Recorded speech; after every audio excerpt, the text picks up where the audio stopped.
啊，今天挪空调的时候目睹了师傅真是不要命的作业啊！他没有系保护绳，我当时都傻了，因为我一直强调师傅您自己绳系好系好。他说然后我以为他就是系好了的意思呢。然后他说那个让我们帮忙搭把手跟他蹬绳子。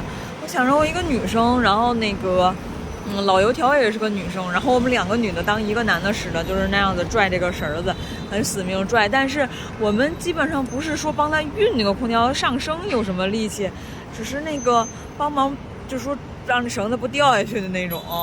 然后我觉得今天这个师傅不专业，虽然他的价格可能更合适，但是太不专业了，搞得我全程心惊胆战的。那价格比别人的价格合适了300块，然后因此他们少了一个人。上次我们弄那个空调是来了3个男的师傅，这次只来了2个人啊。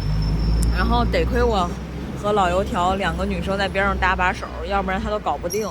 说他俩人我估计费老劲了，他还竟然敢不带保护绳，我都要疯了。